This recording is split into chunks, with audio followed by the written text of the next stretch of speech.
किसान नेता अभिमन्यु क्वाड़ हमारे साथ मौजूद है। क्वाड़ साहब, काफ़ी दिन से कोई मांग सरकार आपकी मानती हुई नज़र नहीं आ रही है, वो चाहे दिल्ली आंदोलन की बात हो या फिर फांसी धरने की बात हो। क्या लगता है क्या रहेगा?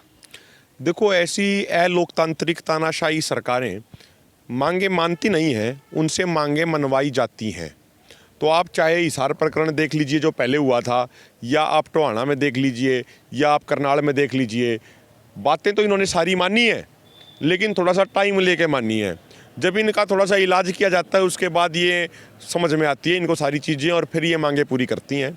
तो जो कल 19 तारीख को हांसी एसपी ऑफिस के बाहर पूरे हरियाणा से तमाम किसान भाई लाखों की संख्या में जो पहुंच रहे हैं, कल किसानों का इतना ज़्यादा दबाव होगा कि ना चाहते हुए भी प्रशासन को झुकना पड़ेगा, किसानों के सामने सरेंडर करना पड़ेगा, किसानों की बातें माननी पड़ेंगी। चाहे कल मान लो, परसों मान लो, या उसके एक दिन के बाद मान लो, माननी इनको निश्चित तौर पे पड़ेगी। समय चाहे कितना ही लग जाए, लेकिन प्रशासन को झुकना पड़ेगा। लेकिन क्वाड़ साहब, ऐसी क्या नौबत आन पड़ती है कि आप बार बार पूरे हरियाणा की कॉल करते हैं, फिर किसान आते हैं, लेकिन बहुत बार फिर भी मांगे नहीं मानी जाती? नहीं, देखो, ऐसा है कि ये संघर्ष का मैदान होता है, तो संघर्ष के मैदान में रणनीति बनाई जाती है। तो कई बार रणनीति में जहाँ 4 कदम आगे लेने पड़ते हैं तो आधा कदम 1 कदम पीछे भी लेने पड़ता है कई बार। तो ये सारी चीज़ें एक स्वाभाविक प्रक्रिया है, तो इसमें कोई ज़्यादा उस तरह की कोई दिक्कत वाली बात नहीं है। अभी हमें ये भी ध्यान देना चाहिए कि इस समय किसानों का कटाई का, बुआई का टाइम बहुत पीक पे चल रहा है, और अपने हरियाणा में तो लेबर भी नहीं मिल रही है अब की बार। तो बहुत किसान इस समय परेशान है, फसलें बहुत ज़्यादा ख़राब हो गई, कपास नरमा पूरे तरीके से ख़त्म हो गया, दानों में भी नुकसान हुआ है। उसके बावजूद किसान 1 साल से मजबूती से आंदोलन लड़ रहा है। और यदि आप बात करें दिल्ली के मोर्चे की, तो देखो, जिस तरीके से हमने अपना मिशन उत्तर प्रदेश शुरू किया था, जिसके तहत 5 तारीख को हमारी 5 सितंबर को मुजफ्फरनगर में रैली हुई थी, अब उसी मिशन उत्तर प्रदेश के तहत हमारी अगली रैली इस 22 तारीख को लखनऊ में होने जा रही है। जो मुख्यमंत्री योगी आदित्यनाथ कहते थे, जो एक उनका है ना, बीजेपी उत्तर प्रदेश ने अपने ट्विटर हैंडल पर डाला था कि उस एक किसान जा रहे थे और योगी आदित्यनाथ ने डाला था कि भाई बक्कल तार दिए जाया करें, पर्चे भी चिपका दिए जाया करें, और फिर योगी आदित्यनाथ उस कार्टून में किसान को बाल पकड़ के खींच के लेके जा रहे थे, जो बहुत ही गलत तरह का एक जो कार्टून उन्होंने डाला था। तो अब उस कार्टून का जवाब देने के लिए पहले मुजफ्फरनगर गए थे, और अब हम लखनऊ जा रहे हैं। अब देख लेंगे कि योगी आदित्यनाथ में कितना दम है। हरियाणा पंजाब से भी हजारों की संख्या में किसान 22 तारीख को लखनऊ पहुंचेगा, और उस दिन देखेंगे कि योगी आदित्यनाथ के प्रशासन में कितना दम है, उनकी पुलिस में कितना दम है। हम किसी भी तरह का कोई गलत काम नहीं करेंगे। हांसी प्रशासन तो आपकी बात मान नहीं रहा है, और आप बात करते हैं योगी सरकार को मनाने की, देश की सरकार को मनाने की। देखो, हांसी प्रशासन इससे पहले भी कई बार मान्या। प्रशासन की छोड़ो, आप यहाँ के विधायकों ने भी माफ़ी मांगी। हिसार प्रशासन भी पहले मान्या था, लेकिन इनका क्या है, ये एक होता है ना, इनका मतलब ये थोड़ा अपनी बेइज्जती करवा के मानते हैं। ये जब इनकी बढ़िया तरीके से ठोक बजा के बेइज्जती हो जाती है ना, उसके बाद ये मानते हैं। तो मानने तो गए, ये निश्चित तौर पर मानेंगे। अब की बार भी 26 तारीख को संसद की तरफ कुछ रहेगा? देखो, 26 तारीख का जो कार्यक्रम है वो ये है कि अपने अपने गांव से तमाम लोग अधिक से अधिक संख्या में मोर्चों पे पहुंचो। 29 तारीख को हमारा संसद की तरफ पहला जत्था जाएगा। 500 किसान टिकरी बॉर्डर से और 500 किसान गाजीपुर बॉर्डर से जाएंगे। तो 1000 किसानों का जत्था अपने ट्रैक्टर ट्रॉलियों के साथ जाएगा। वो किसान शाम को वहाँ से वापस नहीं लौटेंगे, अगले दिन नए 500 किसानों का जत्था वापस जाएगा। और जिस संसद के अंदर हमारे खिलाफ कानून बनाए गए हैं, उस संसद में जाके जवाब लिया जाएगा। जो सरकार 12 महीने नहीं, मैं कहूँगा 5 जून से अगर आप देखोगे, तो जो सरकार 1.5 सालों में किसानों को ये नहीं समझा पाई कि इन कानूनों के अंदर अच्छा क्या है, और जबकि हमने किसानों को मात्र 5 से 6 महीने में समझा दिया था कि इन कानूनों में कुछ अच्छा नहीं है, ये तो किसानों की मौत के फरमान है। तो अब उस संसद के सामने जाके उन्हीं एमपीओ से पूछा जाएगा कि अब आप बताइए इनमें क्या बढ़िया है। हर साहब, एक बात और देखने को मिलती है कि पिछले कुछ दिनों से जो संयुक्त किसान मोर्चा है उसके अंदर फूट देखने को मिल रही है। गुरनाम सिंह चढ़ूनी लगातार चुनाव लड़ने की बात कहते हैं, वहीं संयुक्त किसान मोर्चा ये कहते हैं कि गुरनाम सिंह चढ़ूनी राजनीति करते हैं। तो आपको नहीं लगता कि इस तरह की बातों से किसान आंदोलन बिखर जाएगा? देखो, ये जो आंदोलन है ना, हमें 2 बातें समझनी पड़ेंगी। प्रकृति परमात्मा का विशेष आशीर्वाद है इस आंदोलन पे।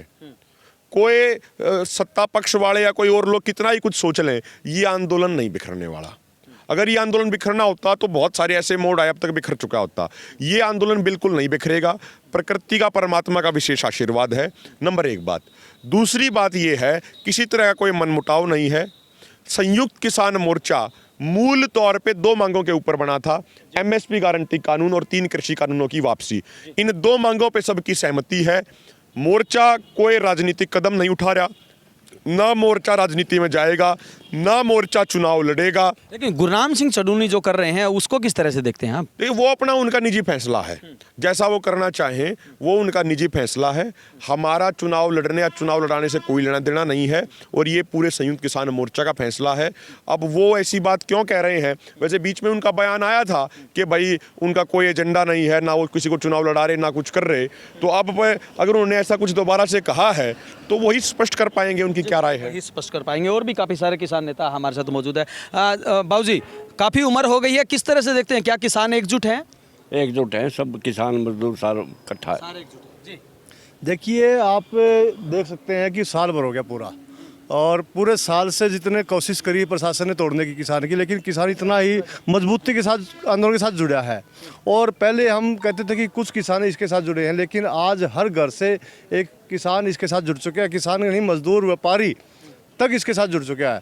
जैसे कि हम आपको उदाहरण देता हूँ, हम गांव से चंदा इकट्ठा करते हैं सहयोग के लिए, आंदोलन के लिए, तो हम 36 बिरादरी का, 36 भाईचारे का सबका चंदा लेते हैं, सहयोग लेते हैं, और वो खुशी होकर सहयोग दे रहे हैं। तो हम कैसे कह सकते हैं कि उससे जुड़े नहीं हैं? जब हर गाँव के हर घर से चंदा जा रहा है, इसके अंदर सहयोग जा रहा है, तो क्यों ना हम कहते हैं कि पूरी मजबूती के साथ इसके साथ किसान और मजदूर व्यापारी सब कुछ जुड़ा है इसके साथ। कृषि मंत्री का भी अभी बयान आया था कि उनकी तरफ से कहा गया कि जो किसान है ये सिर्फ राजनीति कर रहे हैं, असली किसान तो घरों में है, खेतों में है। भाई जेपी तो मैं पूछना चाहूँ कृषि मंत्री थे भाई, तो राजनीति कर तो मामले की खोट कर रखे भाई, हम भी कर सका राजनीति, हमारे कर्म में कौन है, हमारे भाग्य में कौन राखी की राजनीति हम कर सका, क्या बात होगी? और हम राजनीति कराएंगे, संसद में जावाएंगे जब हमारे कानून बनावाएंगे, इसमें तो कोई बड़ी बात को नहीं। बिल्कुल। और भी किसान साथी हमारे साथ मौजूद है। आप किस तरह से देखते हैं कृषि मंत्री और सरकार के बयानों को? देखिए, कृषि मंत्री हो, चाहे देश के केंद्रीय गृह राज्य मंत्री हो, चाहे मुख्यमंत्री हो, अनाप शनाप बोलना, इस आंदोलन को खालिस्तानी बताना, इस आंदोलन को कि मवाली बताना, या इस आंदोलन को इन चीज़ों के साथ कि चंद कुछ लोग यहाँ पर बैठे हैं, ये बड़ा दुर्भाग्यपूर्ण है। मैं समझता हूँ कि एलानाबाद ने दिखाया, इससे पहले पश्चिम बंगाल ने दिखाया, और आने वाला उत्तर प्रदेश का जो चुनाव होगा वो बीजेपी को इस बात को दिखा देगा कि पूरा देश का किसान इन कानूनों को नकार चुका है।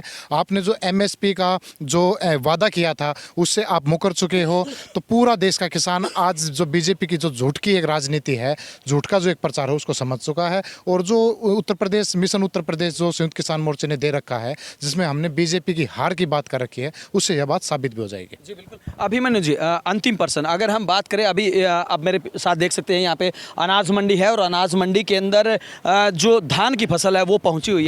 आपने मंडियों में जाके किसानों से बात की है? क्योंकि ये बात इसलिए हम पूछ रहे हैं क्योंकि सरकार का कहना है कि आज किसान पूरी तरह से खुशहाल है, उनको एमएसपी पर फसल उनकी खरीदी जा रही है और समय पर पैसे दिए जा रहे हैं। नहीं, अगर सरकार सब कुछ अच्छा कर रही है यदि, तो या जुलाना की मंडी में 12,000 क्विंटल धान की खरीदी क्यों नहीं हो रही भाई? ये कह रहे हैं कि पीआर धान अब हम नहीं खरीदेंगे, क्यों नहीं खरीदोगे? अगर बारिश के कारण और चीज़ों के कारण अगर किसान की फसल लेट होगी या प्रकृति के कारण, तो उसमें किसान का क्या दोष है? किसान तो खुले आसमान के नीचे अपना बिजनेस करता है एक तरीके से। है ऐसा कोई और धंधा कि जो खुले आसमान के नीचे जिसकी सारी प्रॉपर्टी हो, जिसका सारी मेहनत हो उसकी? आप बाजरे की बात कर लो, क्या कही थी उन्होंने? एमएसपी था, एमएसपी रहेगा।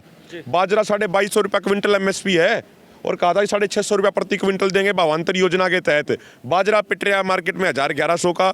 और अब क्या कर रहे हैं? इनकी चालाकी देखो, इनकी धूर्तता देखो, इनकी बेशर्मी देखो। अब मैसेज भेज रहे हैं कि आपके खेत में बाजरा नहीं, आपके खेत में तो धान है। अरे पहले क्यों ना चेक करा भाई? जब पहले पंजीकरण हो रहा है उसका, तो अब ये कैसे चेक कर रहे हैं? अब इनको कैसे ये अंतर्यामी हो गए? अब वो इसलिए अंतर्यामी बन रहे हैं ताकि वो 650 रुपया प्रति क्विंटल का भावांतर के तहत बोनस ना देना पड़े, और ये 500 के 500 करोड़ जो उस योजना के लिए अलॉट करे गए हैं उसको डकार लेंगे। मैं एक अंत में ये बात कहूँगा, फिर हाथ जोड़ के तमाम किसान भाइयों से विनती करूँगा, क्योंकि लाखों लोग आपको पूरे हरियाणा में देखते हैं।